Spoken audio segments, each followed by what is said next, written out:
রাখবো আমরা। আর এই মুহূর্তে যে খবরে আমরা নজর রাখবো তা হলো আজ রাতে মহারণ।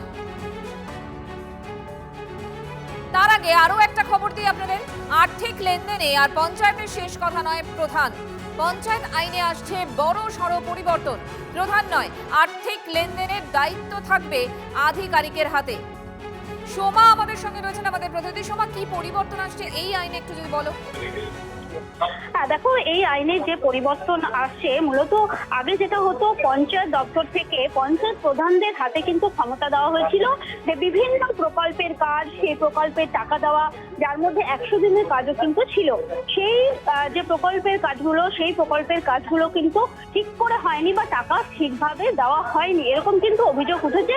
তার পরিপ্রেক্ষিতে কিন্তু এবার বিল আনতে চলেছে সরকার, যেখানে এই পঞ্চায়েত আইনের পরিবর্তন, যে পরিবর্তনের মাধ্যমে পঞ্চায়েত প্রধানদের হাত থেকে সেই ক্ষমতা, অর্থাৎ আর্থিক প্রদান বা সই করার যে ক্ষমতা, সেই ক্ষমতা কেড়ে নেওয়া হচ্ছে এবং সেই ক্ষমতা দেওয়া হবে দপ্তরের সচিবদের, অর্থাৎ আধিকারিক যারা রয়েছে এই দপ্তরে, পঞ্চায়েত দপ্তরে, তাদের হাতেই থাকবে এই ক্ষমতা। অর্থাৎ বিভিন্ন প্রকল্পের যে টাকা দেওয়া, সেই ক্ষমতা কিন্তু থাকবে এবং সই করা, সেই মূলত যে এই সমস্ত বিষয়গুলোর ক্ষমতা কিন্তু থাকবে পঞ্চায়েত দপ্তরের হাতে এবং সেই দপ্তরে যারা সচিব থাকবেন, সচিবদের হাতে সেই দায়িত্ব তুলে দেওয়া হবে।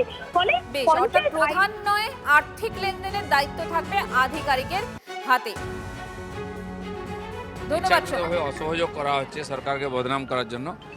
এই সেশনেই আমরা বিল আনবো, প্রধানদের হাত থেকে যে আর্থিক যে ক্ষমতা সই করা, সেটা কেড়ে নিয়ে আমরা সেক্রেটারিদেরকে দেবো, যেটা অন্যান্য রাজ্য হয়। পশ্চিমবাংলায় কেবল প্রধানদের হাতে দেওয়া হয়েছে বলে এত দুর্নীতি, এত হিংসা হয়।